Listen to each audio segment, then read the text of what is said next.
Happy Monday and welcome back to the Wolff Den presented by Win Again Academy. I'm Matt Wolff, founder and CEO of Ticket Time Machine. Today we have Nicole Ryan in the Wolff Den. Welcome. Happy Thank Monday. you. How was your Mother's Day? My Mother's Day was lovely, actually. Thank you so much.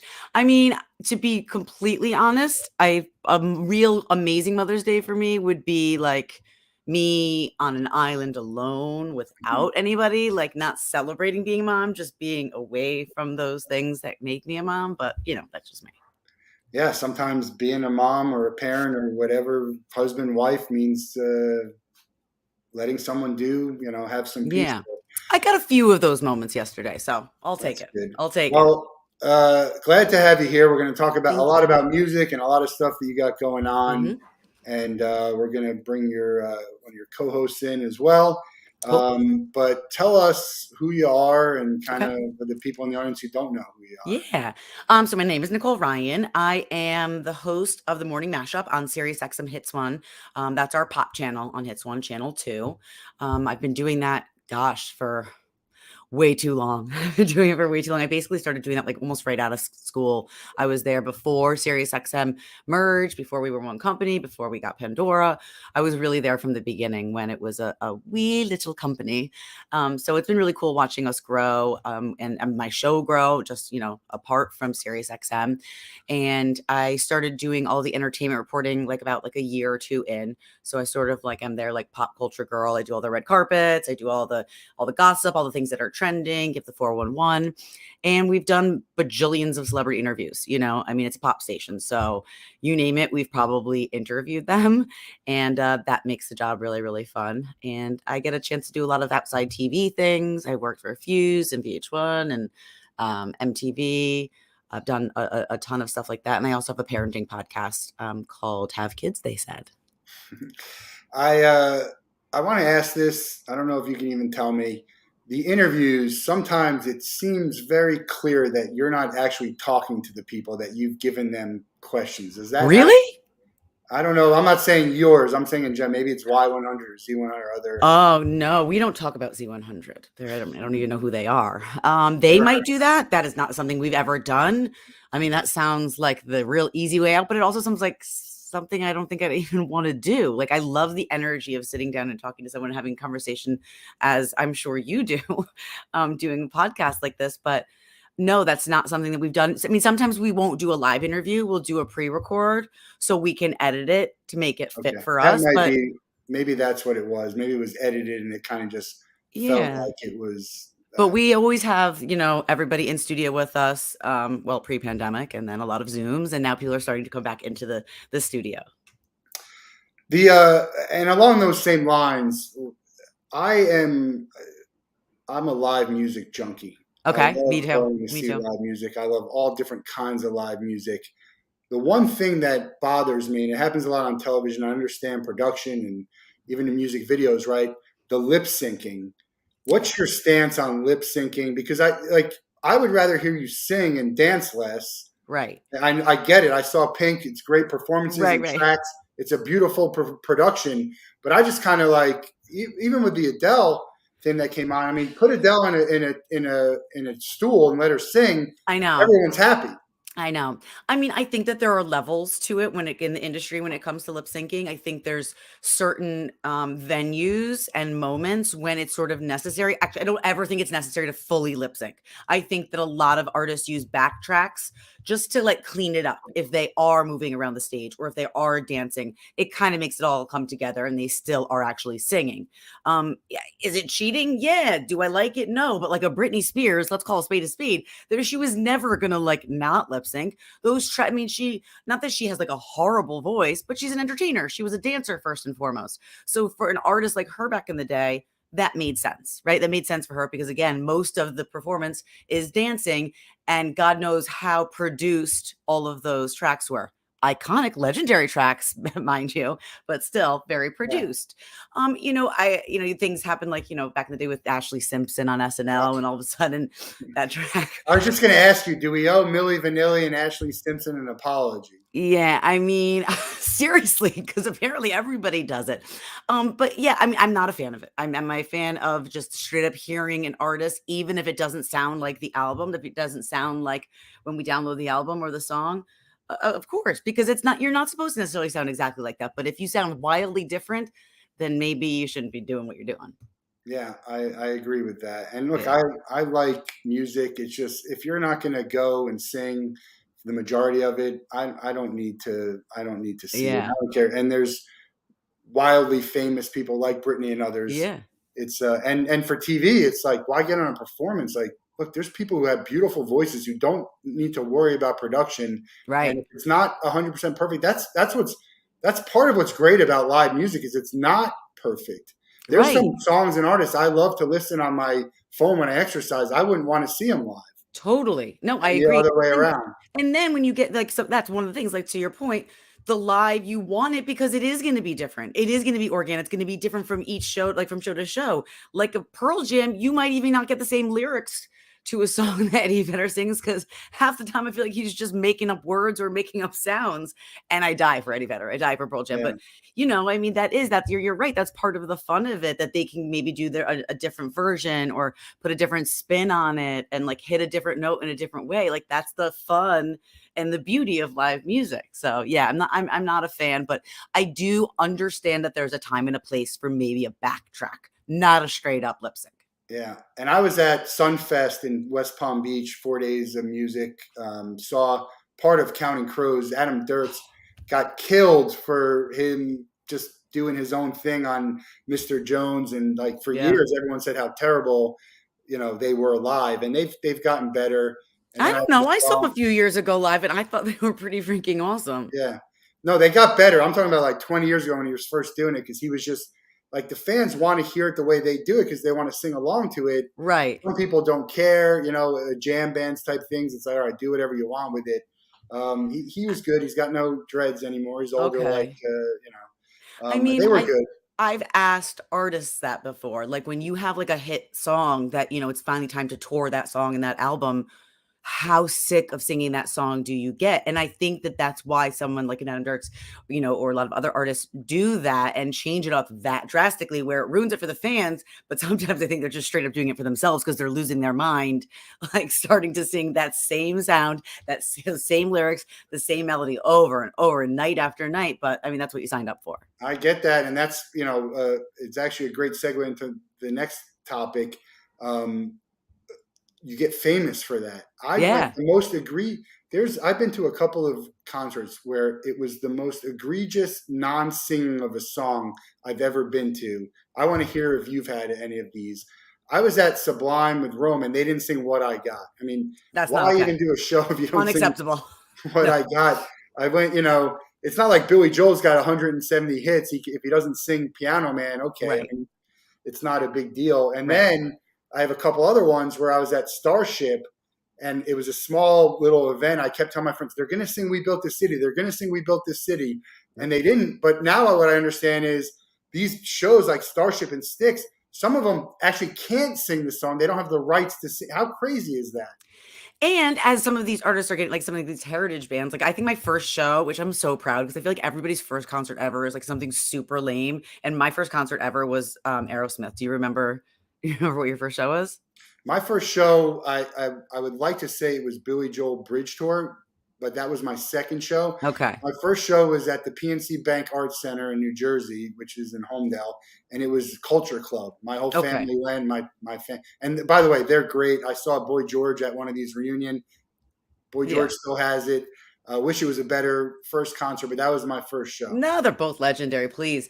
I mean, I think not when I saw them because it was so long ago, but like a heritage band, they're going to start to lose their range, right? So forget even having the rights. Sometimes that sound just doesn't come out very much anymore, or it doesn't come out the same. And it's going to be more disappointing if they attempt to sing it and it doesn't come out the way that the fans are used to hearing it. So let's just not even do it at all. I mean, like a Mariah Carey. we've seen her do television things for the holidays and stuff. And like, she does still attempt some things. And it's like, just don't. Yeah. You are a legend. You did your thing. You're iconic. We know you did it. And like, a voice is just like a muscle. Like it gets old, it gets tired, and it's not going to work the same way. But I also don't think I've ever been to a show where I've been let down the way that you're explaining that you were let down. I mean, I don't think I've ever not heard that one song. I'll never go see them again. I mean, that's it for me. They hurt you. They cut you deep. They cut you deep. Yeah. Well, speaking of legends, I was actually on the Beach Boys cruise. Nice. And the Temptations were on there. The guy, I forget his name, 82 years old. I was going to say, how old are they now? Leading it. They have a bunch of new people. The Beach Boys actually have these new guys, his son, and there's this young guy who hits the high notes on everything. Yeah. His voice is incredible. If anyone has an opportunity to see the Beach Boys play, now the lead singer, Mike, he does not sing so much anymore. Right. Right. I mean, it happens. He was on there pretending to sing. So again, it's like, but on the flip side, there's certainly some bands that are and frontmans that are just, they are able to hold on to it for way longer than you'd expect. Like, I saw Guns N' Roses at the Apollo, because SiriusXM does a bunch of like exclusive subscriber events, and I was like, oh my gosh, what is this going to sound like? I mean, Axl sounds to me like perfection compared to what I would think that it would sound like after that many years of using your voice in that way, and probably abusing your voice. I mean, it's really straining on an artist's voice, right? So we have Mickey Dolenz was on that boat, and he was singing. He was still dealing with the Monkees. Melissa Etheridge was at Sunfest. She's been doing 50. I saw her in Madison Square Garden 30 years ago, and but we have a band. I don't need to name them, but I've seen them a ton of times. And the lead singer has a problem. His throat, he just doesn't have it anymore. And it's sad to see that, because it's a great band, but when you don't have it, you don't. It's like funny with sports and music. A lot of times you don't hang it up for a few reasons. You love it. Who am I if I'm not on that stage? Right. And there's a lot of money involved to touring. To let go of. But I think that it's like a really special thing if you're able to identify that moment and not hold on. It's just kind of like a television show.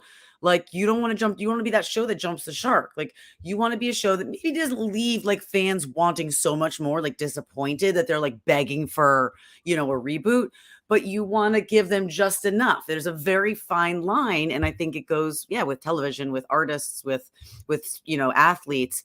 It's hard. I mean, then you have like, a Tom Brady who will never, ever hang it up. And why should he? Right?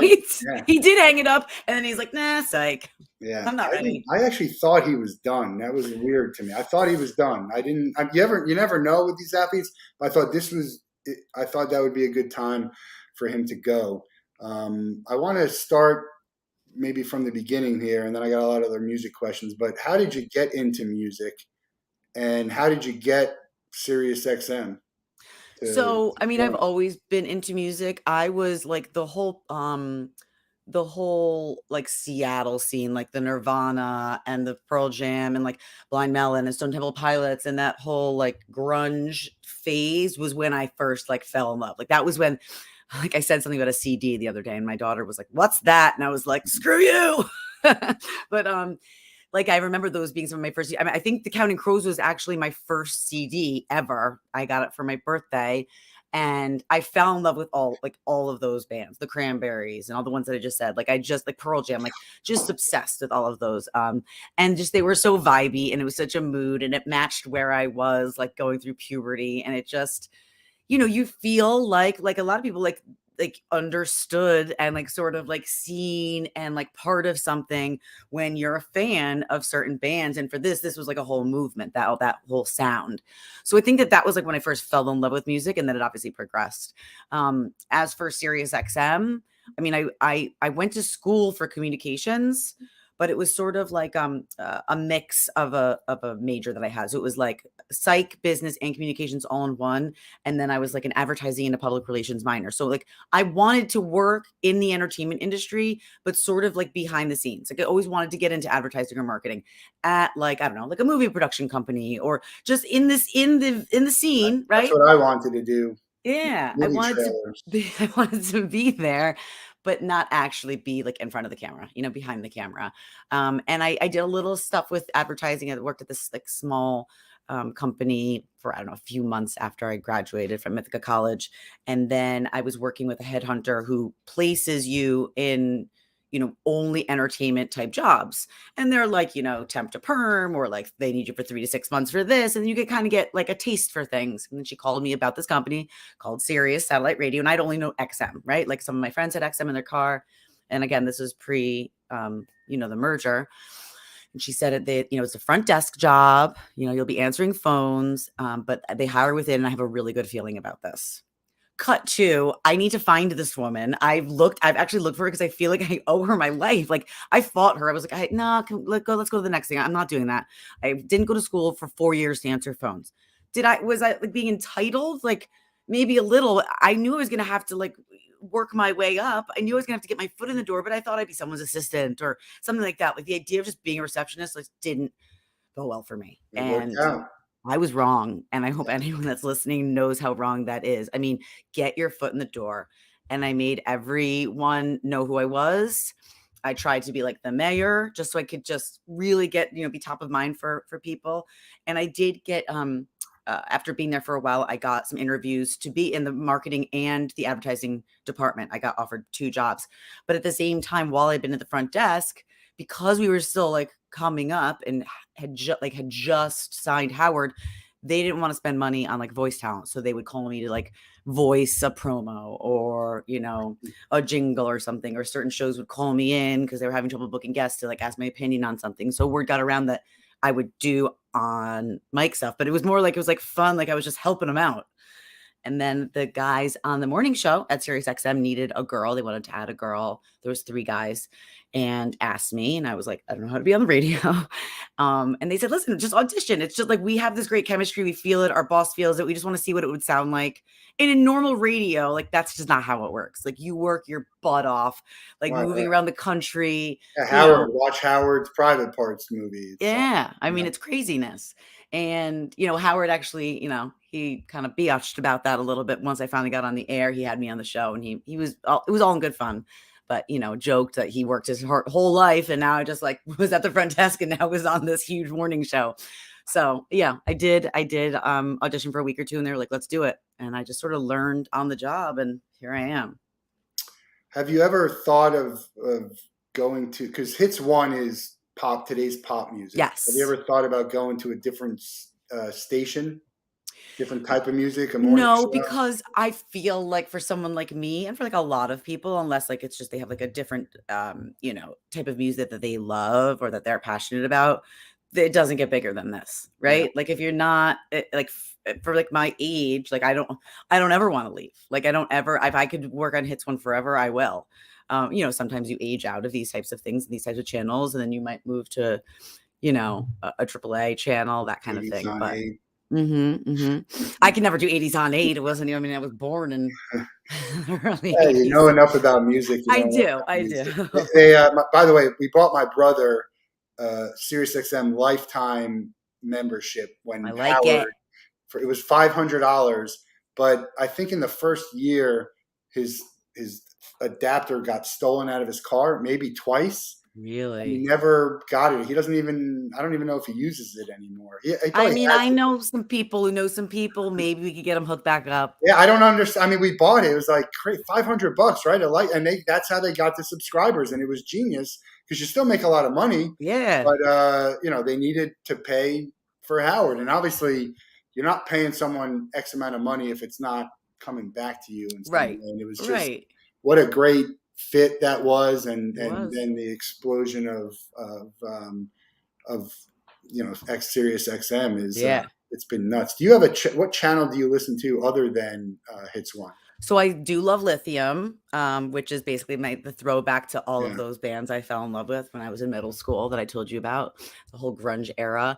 I mean, I love like the 2000s. Like, I mean, like that was like high school and college for me. So I love those. And then I love like classic rewind, classic vinyl to do like a little like classic rock. I'm somebody who really bounces around. I listen to my own channel because I don't get a chance to hear what it sounds like when you're in the studio. So I want to know what it sounds like as a listener. So I would listen to that sometimes. But top 40 is hard to listen to for long periods of time. The rotations of music are tighter, so they program it so you're get in the car, right, to go to work, and you get to hear your favorite song.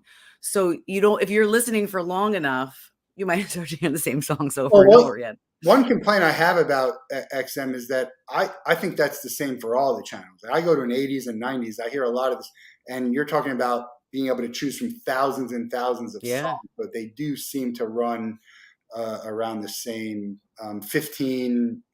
Who's the host? I forget. They play some newer stuff, so you get some of that. But that would probably be one complaint I have. But it's great. Getting like a long car ride, you can if you want to just you can only listen to music for so long. You might go to like a talk channel, like some of the comedy channels, just sit and listen to stand up. It's nice. I listen to comedy more than anything on XM. I love it. I'm a comedy junkie. Even that I'm hearing like the same, but I'll listen to the comedy stuff along. I want to go back to something you said about CDs. I collected CDs. I still have them.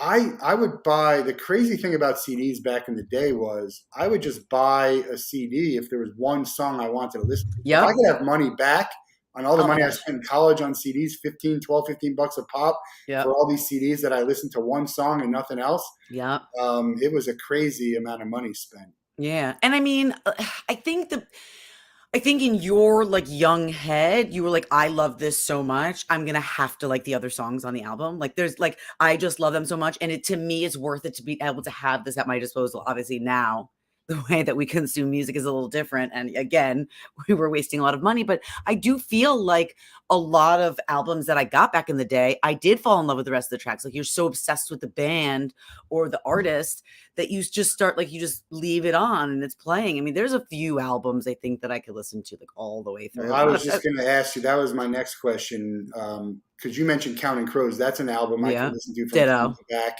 Another one would be Tom Petty's, probably the greatest hits, but Weezer had the Blue album I could listen to. There's not a ton. Is there any other ones that you think maybe? Yeah, I mean, off of your head?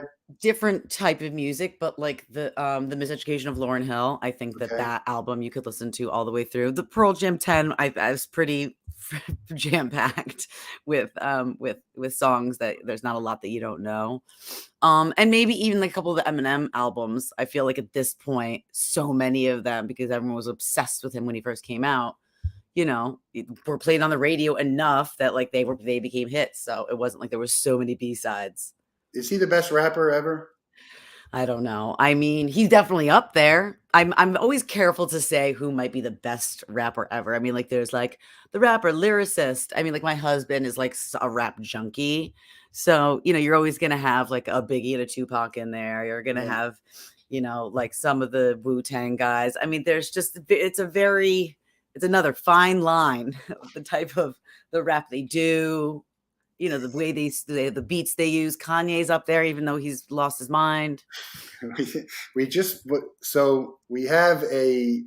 two cats here, and my wife is, God bless her, wants to rescue every cat in the world. Love her. She's on all these Facebook groups, and there's this young, and then she falls in love, and she can't there's not. This young kid who needed a foster home for his cat just for a little bit, temporary, and so he came over and dropped off his cat yesterday. Cat's name is Kanye. I'm like, we don't let Kanye. I'm sorry, it's kind of amazing. It's kind of amazing. We don't like Kanye in this house. I'm not going to call him Kanye. He's welcome to the house. I'm not going to call him Yee. So Kanye is living in my house right now temporarily. Oh my gosh! Have you made your own name up for him? If it's not, if you're not saying yet.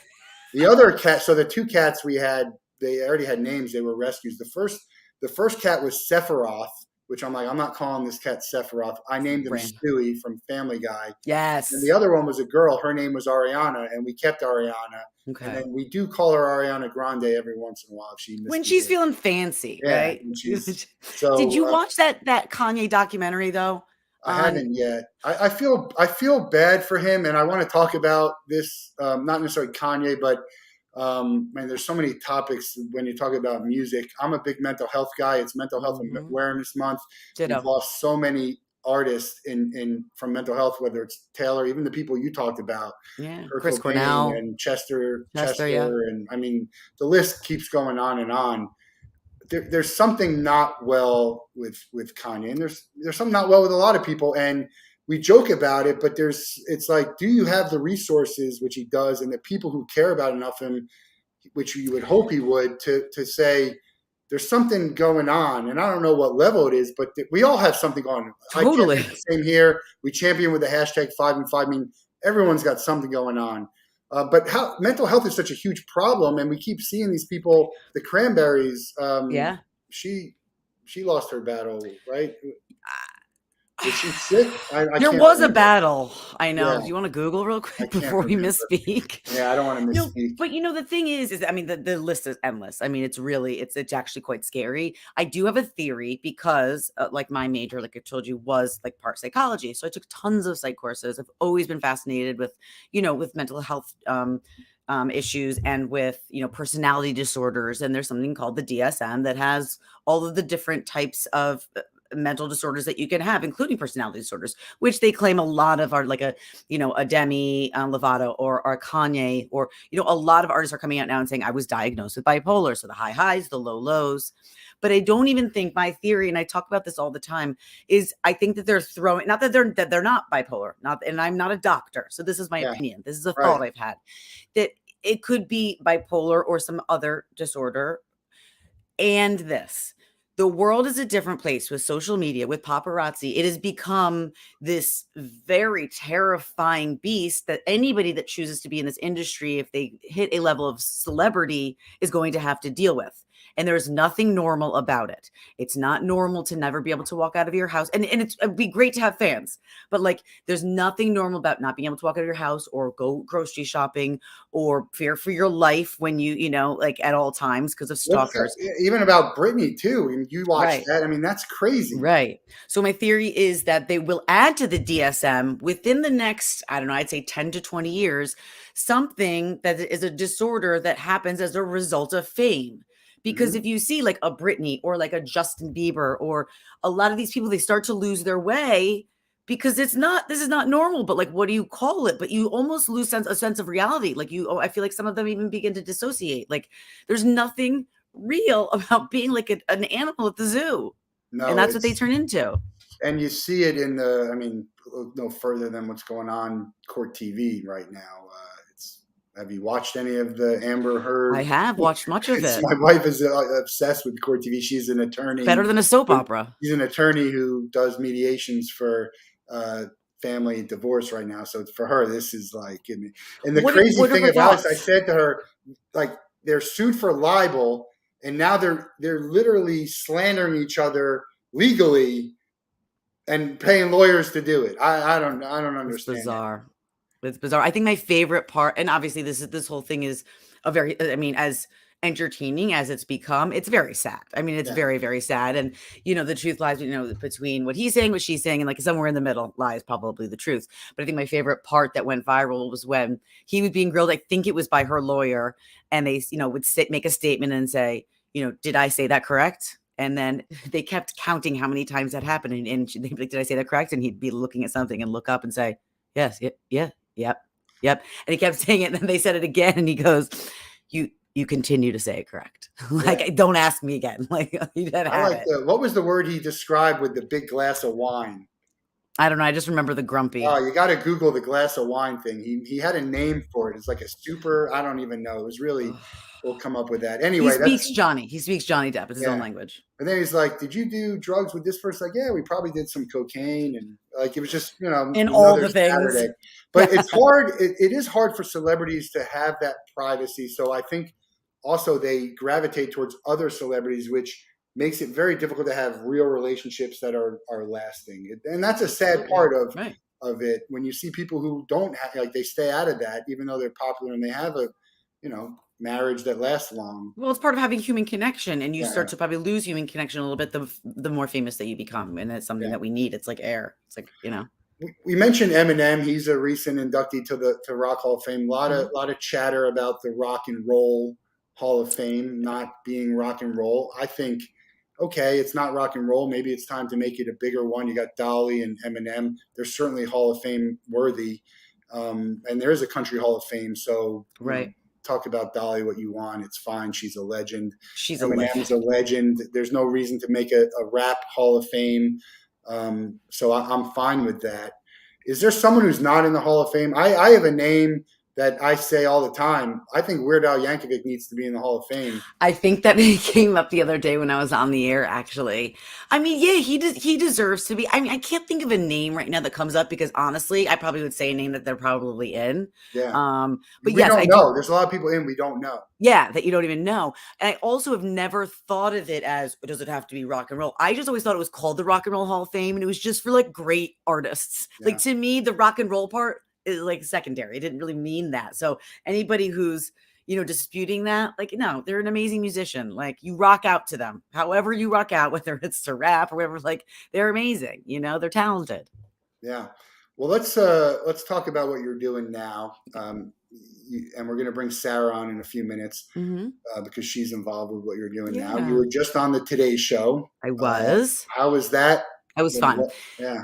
We have Today Show radio at Sirius, so I know Hoda, so I was very excited to just go hang out with her. And often they will need, on Good Morning America, Good Day New York, again on the Today Show last week, they'll need someone to just speak on music, whether it's the songs of the summer or the big concerts and tours, which I talked about the other day, that are going to be out, and just someone who lives and breathes that, and that's what I do. So they'll grab, some of us, some of the personalities from Sirius to do that every once in a while, and I am lucky enough to do it quite often. So we talked about the summer tours. We talked about the music tours, the festivals, the comedy tours that are out right now, and we just had a good time. Just talked about the names of them, where they're going to be, who you're most excited to see, the biggest ticket, the most expensive ticket. But it's going to be a good summer full of music, especially now that everyone is like back seeing live music again. Cause there was, we got that taken away from us in the pandemic. So it's going to be a good summer. Yeah. I just saw Tim McGraw on Saturday. We're going in Nashville to see Kenny. I got a lot of. Kenny's a big one. Tim McGraw, didn't they say, where was he? One of the shows he did, I think in California, it was so loud and there was so much vibration that it allegedly on the Richter scale. Richter. Why did I just say Richter? On the Richter scale, it registered that they said that the crowd was that crazy that it came out as crowd, but I don't know if it got to that level. I also sit in the lawn. I have a lawn pass, so I get to just sit in the lawn, which is good for these amphitheaters. Nice. What you were on Howard Stern? How did that differ from being in studio at a Today Show? Well, we certainly talked about different things. Yeah. The thing about Howard was I was on my way in to do my show, and Gary Dell'Abate, who's actually a family friend of ours, he kind of was waiting out there. He knew I was coming in and I was going live. I had maybe 15 minutes until my show went live. I was running late that day. And he was like, come on. Like, Howard wants to have you on. And my old boss would not have been like that. He loves Howard. He's a legend to him. He is like the radio king. But being on the channel that I was on, he was always very protective and was like, listen, this is who you are. You are on this sort of bubblegum, family friendly channel. I don't need you going on there saying something accidentally that you regret. Right. He had heard Howard talk about me and he was like, this is not a good idea. And all of a sudden Gary was there, who's obviously their producer, and was like, come on. And I was like, I got to go on my show. Like, my boss is going to kill me. He goes, give me 5 minutes. Howard's begging for you. So I went in. And honestly, I'll toot my own horn. I think I did a good job of holding my own. I was careful, but I was fun. I gave him a little bit. And then at some point I was like, okay, I got to go do my own show. So it was fun though, but it wasn't planned and you don't know what's going to happen. But something like the Today Show, I'm prepared. I know what we're talking about. I've got an outline. Yeah, I like, and I do it unscripted because I don't want people coming on with their talking points. I want to get your, raw and real opinion and something that makes you think. But that's hard for a lot of people. Conversation. Yeah, it is. I'm on the radio every day live, just, shooting what. It's not really it's not something that a lot of people find easy. They want to have something in their head. They want to have a line written down. So, but these are my favorite types of conversations. Yeah, I love them too. I want to talk about podcasting. Let's talk real quick about your kids' podcast. Then we're going to bring Sarah on to talk about Next Up with Nicole. Yeah. So the podcast is called Have Kids, They Said. That's with Rich Davis, who used to be on the Morning Mashup. He was on the SiriusXM show. He was also on another channel. He was on Maxim Radio when we had Maxim Radio. And he's since left, but still is on like The Pulse and Blend. He's like on, he's on Sirius XM sometimes, or Sirius XM Hits 1 sometimes. He like fills in all the time. He does some countdown. So he's still all over Sirius. But he and I were very, very close. I was very sad when he left and he moved out to LA when we opened up Sirius XM West Coast. And we always had a great thing. We just had a very good back and forth. And it just, people would talk about it. And so SiriusXM, once we partnered with Pandora, we bought Pandora, they had started, really getting into podcasting. And my boss had said that there was some interest in myself and Rich doing something, whatever that was. And Rich and I had this funny story that, we started, I don't know, in our early 20s doing the mashup and had partied together, watched each other date and live all these crazy lives in New York City. And now we're married and both had young children. So we were like, we would always trade war stories. And we were like, why don't we just do this? Not that there's not tons of mom podcasts, but like ours is fun because we've watched each other through the years go through these different changes and, the crazy changes. And now we both have kids and it's from a dad's point of view and my point of view. So we have a good time. They drop every Thursday and you can get them wherever you listen to podcasts. Yeah, my friend Emily just started a podcast called The Best Breakup Ever. She Nice. was on the Wolff Den, and she works with her ex-boyfriend and her current husband together, and they do the podcast together, and it works for them. And they started it recently, and they bring people on to talk about stories about breakups. It could be work, it could be professional. Yeah, there's all sorts of breakups, right? Yeah, I got great stuff. I'm going to be on there eventually. I got some great stories about relationships for dating and for work and for friends. It's crazy. We got Corey. Corey is my concert buddy. He's got an organization called Corey's Crew for people with disabilities. They buy concert tickets and bring them to shows. No one loves live music more than Corey. He's the happiest person at a concert, and great to get to see him. Let's pick a show and go, Corey. Let's do it. Yeah, he's here all the time. He's at every show. I love it. So love to see Corey in the crowd. And now you have a new podcast called Next Up with Nicole. So we're going to bring in Sarah. Yes. There she is. Sarah from Ainsley Management. And Ainsley is, I guess you can explain, Sarah. Tell everyone who you are real quick. Yeah, so I'm Sarah Nekic. I guess I'm the co-host and executive producer of Next Up with Nicole. But yeah, I work for Ainsley Management, which is Nicole's management company.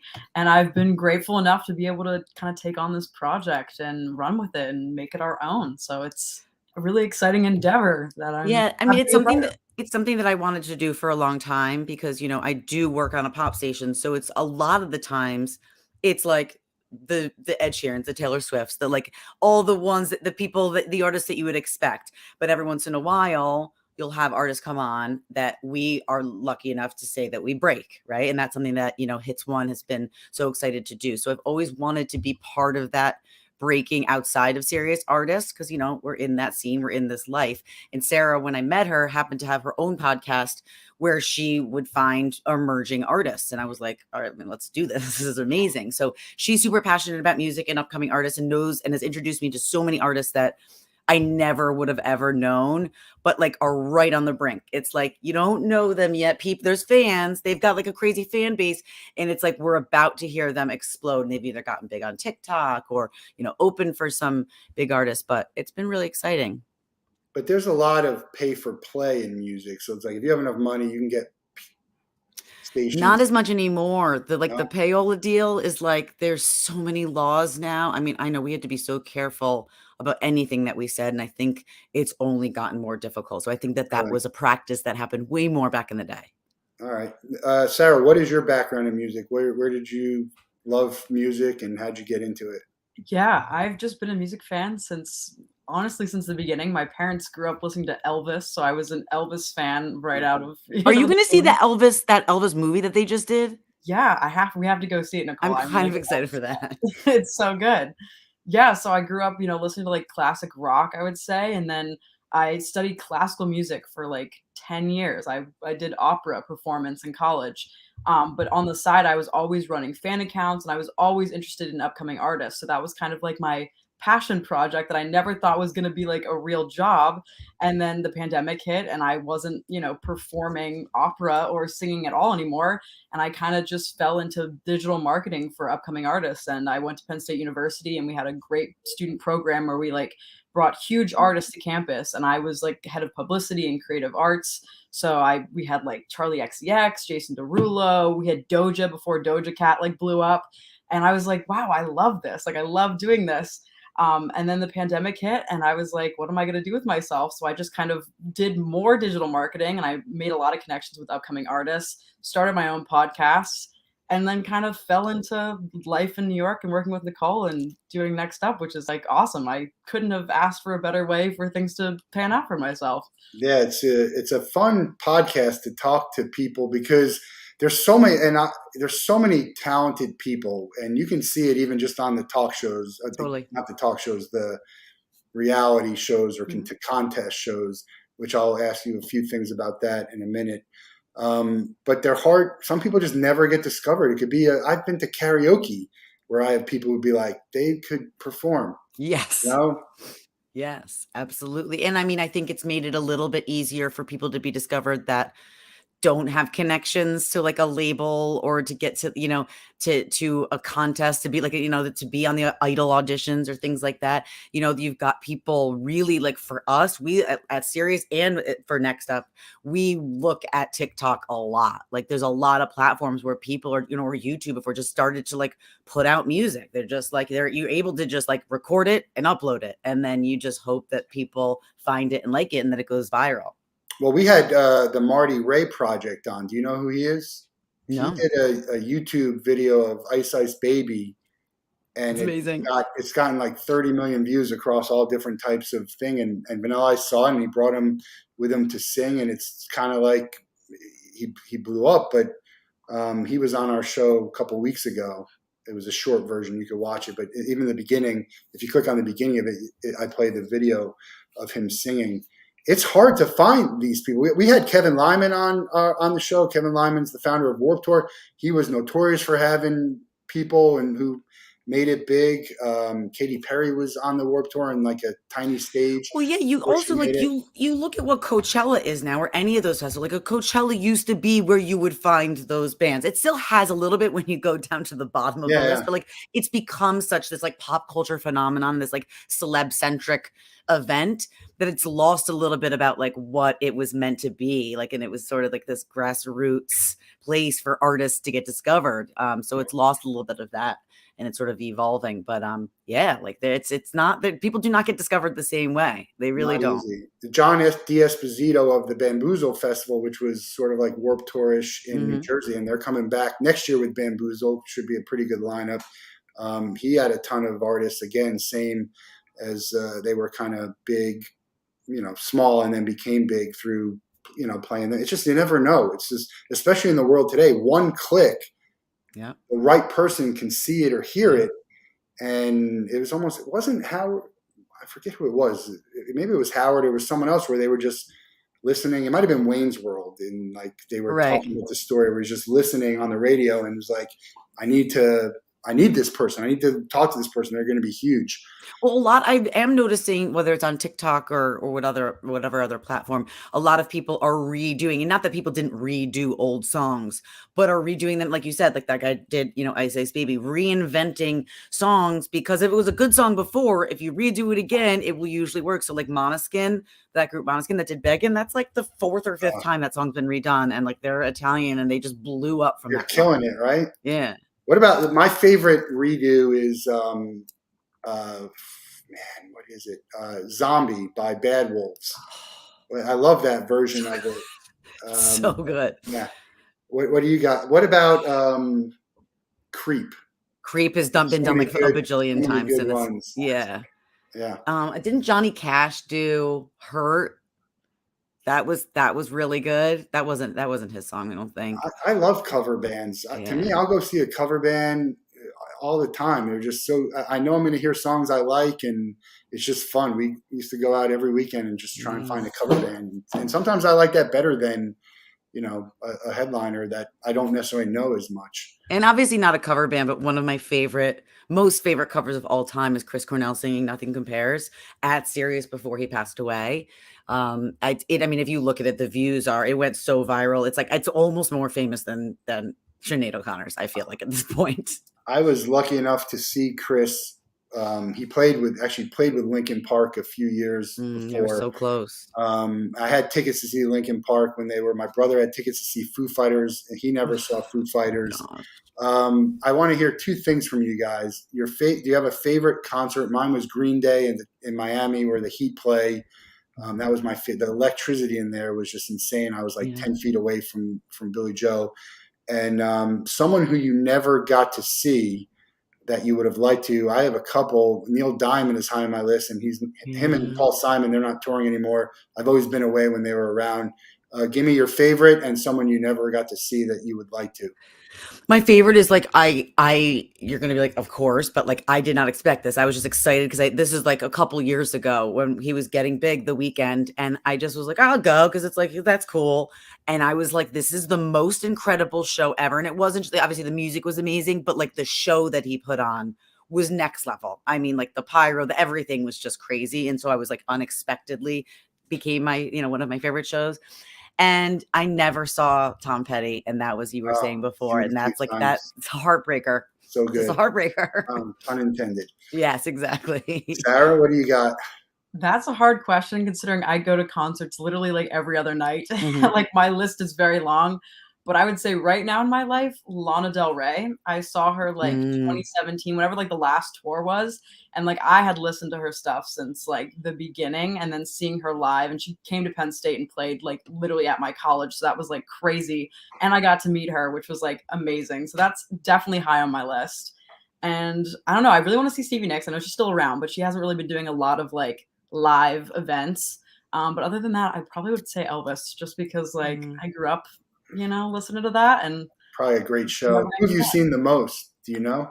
Oh, out of the people I've seen the most, this band Muna, if you know Muna, they're on Phoebe Bridgers' label. I've seen them about 10 times, and by the end of the year, it's literally going to be about 20 something. Yes. I've seen Dave Matthews Band maybe 9 times. I thought that was a lot. So the band I've seen the most is Sister Hazel. I went to Gainesville where I saw them when they were Ken and Andrew. I've been on the Rock Boat, which is their music cruise. So every time I've been on there 7 times, and every time I go, I see them 3 times. So I love it. Do the math. But Dave Matthews, I've seen for like 20 years in a row, and I don't even like his music that much. It's the best tailgate of the year. We get there at 1. So what does Dave do? He changes his date from end of July, first week of August to Memorial Day, and I'm gone. I'm in Nashville to see Kenny. So I will not be seeing Dave this year, which I'm very upset about.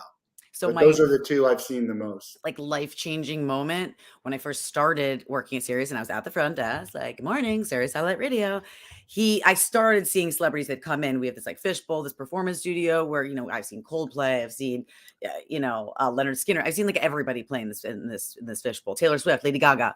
And he had come in, Dave was coming up the band was coming up to perform. And so I'm like fresh out of seeing him a bajillion times. I'm out of college. I'm so freaking out that he's coming up. And I was writing something down, and I looked up, and he was like, hey there, little lady. I was like, he was like, can I get a beer? And I was like, I mean, I could have fainted. I honestly could have fainted. And I was like, sure, I'll be right. You just have a seat and I will get you a beer. I was like, do you remember the story when someone, like his car broke down and someone picked him up?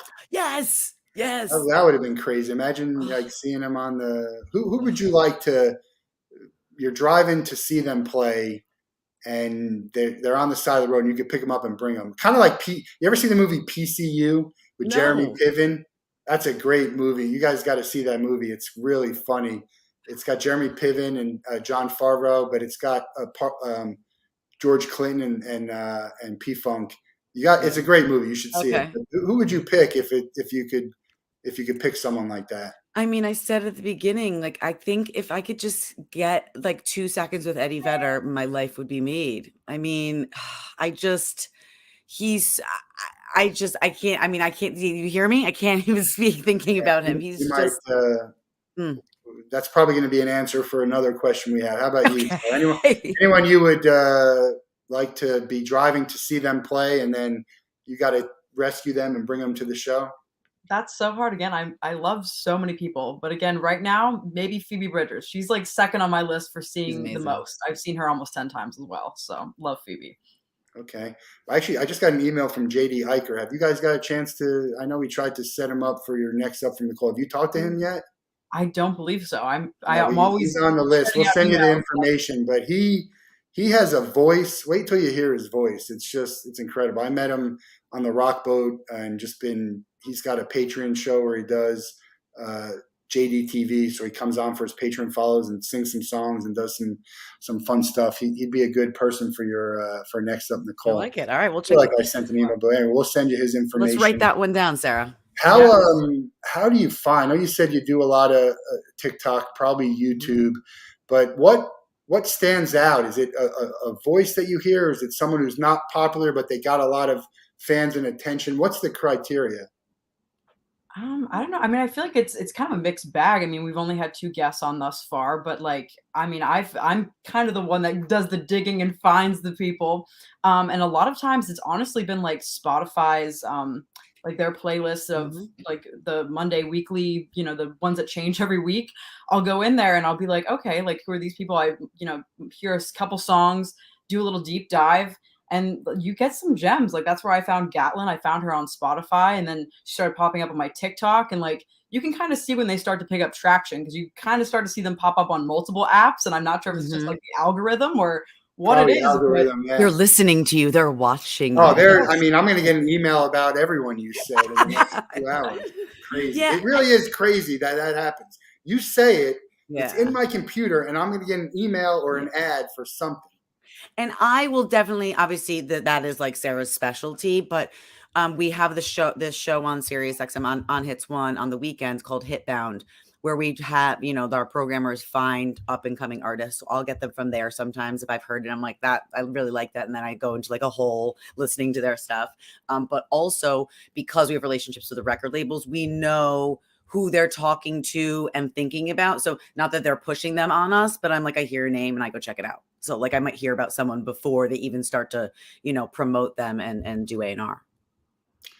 Where, when you talk about these guests who are, it's next up, what are they missing? Is it just, what are they missing? What's the difference? Because it's such a fine line. We talk even about athletes. Like I played basketball with people like, man, they were some of the best athletes, and you see people out there.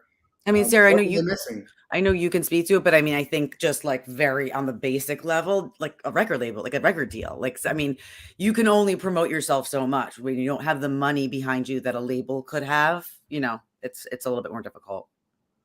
Yeah, but isn't there somebody said when you sign with a record label, even like these contests, like you've given up a lot. Yeah, you sign over like your life. Yeah. Yeah. I mean, I just think that no matter what, even if you're signing over your life, they have access to people, places, and things that you just as a regular Joe Schmo do not have, and you never will have. So you can continue to promote yourself. I mean, obviously the dream is to blow up like on a TikTok or, on social media. And then they're coming to you and like beg, you have them wrapped around your finger, but that rarely happens. If you guys could be a judge on a reality singing show, and you could put America's Got Talent because they're singing on, although I should argue there probably shouldn't be because there's like 8 different singing. Do you have, what would you want to be a judge for? I've always wanted to do The Voice only because like I love the competitive spirit. Like they're like I'm like sort of like I think everybody is a little sick of the like, okay, get up and who's just like the best singer in each week, kind of whittling it down. It's kind of fun that they've got this. They have teams and stuff. I liked that aspect, that twist on the show. I actually liked American Idol. Like that. Do you? I grew up watching that, but like I know it's different now than it was before. But they've like changed old it. American Idol with like Simon Cowell, like the old days. That was fun. We just saw Adam Lambert, an unbelievable performer. I like some of his music, and he's great with Queen. But man, what a performer he is! And I mean, if you can even compare to Queen, if you're able to kind of like, that's amazing. Yeah, just to be able to fill in like John Mayer with the Dead these days. Yeah, it's crazy how talented he was. Give me a Mount Rushmore of music. It could be, let's just do your favorite instead of saying the best ever. Who are your four favorite either bands / artists? I like that a lot. Okay, I mean, I have to create my Mount Rushmore with like pop people. I'm sorry, you can hate me or love me. It's just it just is what it is. And just in this current moment, I'm going Taylor. I'm sorry, I don't care if cheesy. She's the queen. Taylor, Shawn Mendes, Ariana Grande, and The Weeknd. All right, that's a good Mount Rushmore. That's solid. Yeah, I gotta go with like the old classic rock, and I love my female entertainers, strong independent women. I'm gonna go with like Joan Jett, Stevie Nicks, Taylor, honestly, and I don't know. Maybe Justin Bieber. I was a Bieber fan. I don't know. You're a believer? I was. We've never had this discussion. Now you know. See, we're all putting all these things. I got Tom Petty, Billy Joel, Green Day, and I might put like maybe like a Lady Gaga or Madonna. That's a life-changing concert, by the way. You got to see Gaga. Yeah, she's on tour this summer, and I haven't seen her, but my wife's seen her a few times. She's seen Adele. It's not normal. I mean, it's just she is just like a unicorn. A lot of good songs. A ton of good songs. Seen her. She's on my list. Her and Miley Cyrus at the top of my list of like haven't seen but need to see. And you know what's another show? Rihanna. You think like, oh, like you know a few songs. You go to see Rihanna, and you're like, oh my gosh, I know every. Oh my god, this is Rihanna. Oh my god, this is Rihanna. You'll know every single song. Yeah, I think look, you can go see Nickelback and there's a lot. Why does everyone got to hate on Nickelback? I'll still. They have legitimately 10 hits that you'll know, and you'll be like, man. What could be bad? I think it just became like, the cool thing to do. To hate on them. That's what people did. Music festivals, ton of them out there. Good. Do you have one that you would recommend someone go to if they can only go to one?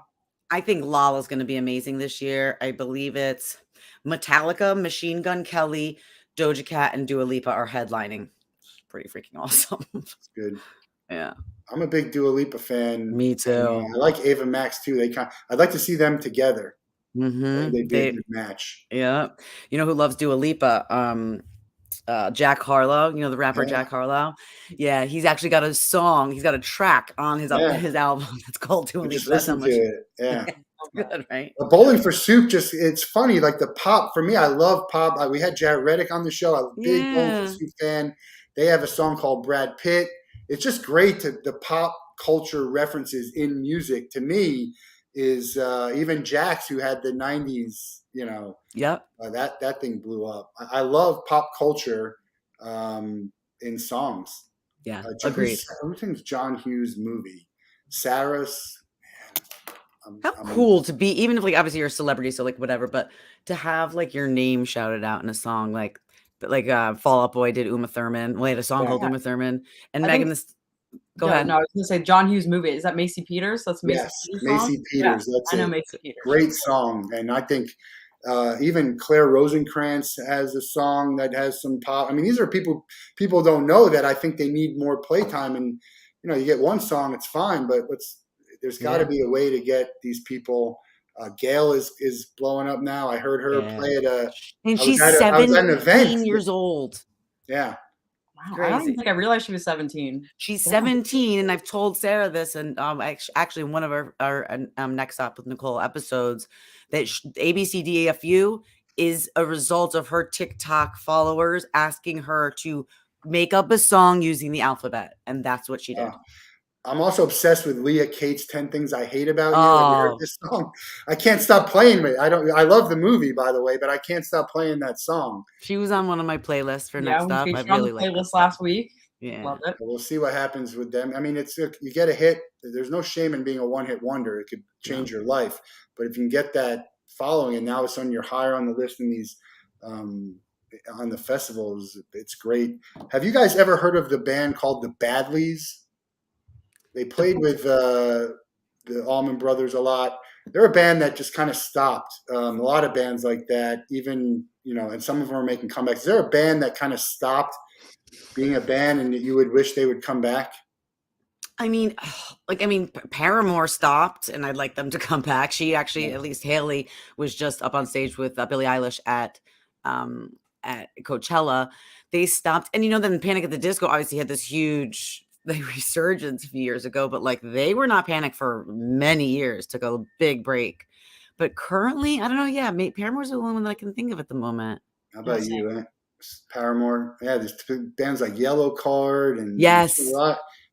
They just kind of stopped. yeah. And they don't have a great story like the like Liam and who are the brothers? Yes, yep, them. What the heck is Liam and the pop out of UK? Oh my gosh! Why can't I think? I actually have no idea who you're referring Wonder. to. Didn't they sing not Wonderwall? No, Oasis. No, yeah, Liam. Yeah, Gallagher. That's not who I was thinking about. Gallagher brothers who are like fighting with each other. Well, they're horrible. Like they're a good band, but like personally, they fight. It's crazy. Well, look, next up with Nicole, you guys got two. We got more coming. We're gonna get you some good up and coming people to do. It's a great topic, I think, to give. And one of the things we do here at the Wolff Den is to try and elevate people who don't. They need more people more eyes and ears on them. And I even say I've talked to some of the most famous people around. Like I don't care who you are. There's people who've never heard of you. Yeah. Right? And there's value to having them know who you are. And it doesn't have to be your cup of tea, but they might be like, who loves this type of music? My friend, I'm going to play it. Every time I hear something with my friends who are music junkies and my wife, I'm like, oh, did you hear this? I think you would love it. So looking forward to hearing more of the next up with Nicole. We're going to let you out of the Wolff Den with the same question. We'll let everyone go. I think I know your answer, Nicole, but we're going to ask it anyway. You can spend a day with anyone in the world.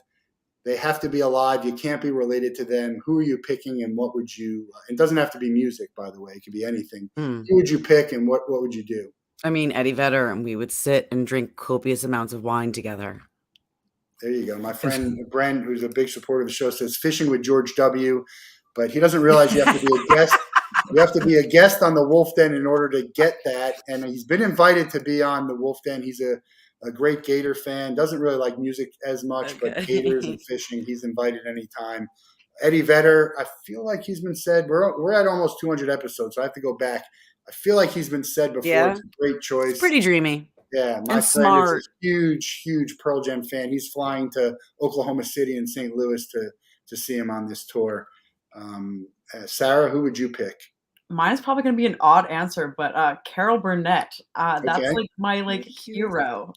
Comedy music legend. Yeah. I think I would just love to drink tea with her and just talk about her life and career. I don't know. I mean, listen to us. I'm drinking wine. You're drinking tea. What's happening here, Sarah? I don't know. I feel like I have some old lady energy. I just want to hang out with an 89-year-old. She would be cool. She's I'm a big comedy fan, and she's Gilda and Carol and Gilda. Joan Rivers, all those were the original ones. So. Yeah. Well, we're going to, Brent just said, I actually had to think about myself. She is still alive. She is alive. It was just her birthday. I think she just turned 89. Think about that. With Betty White, I heard a great quote about Betty White. And they said, imagine being someone who lived their life that when you died and you were 99 years old, that people thought you went too soon. Yeah, right? I know. It's so true. It's crazy. I'm not going to lie, low-key, kind of annoyed with her. You couldn't hold out just a couple weeks, and I feel like she would laugh at that. We just wanted you to hit it.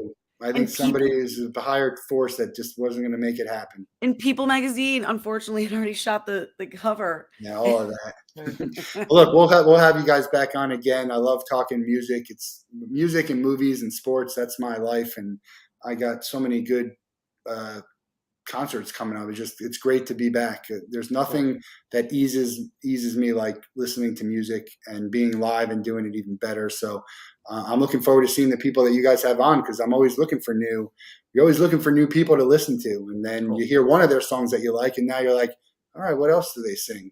And that's how it happens. Nice. So great to have you guys on here, and we'll talk to you guys soon. We got Olympic softball player on the Wolff Den tomorrow. So okay. Thank you so much for having us. Yeah, great to have you here, and we'll talk soon.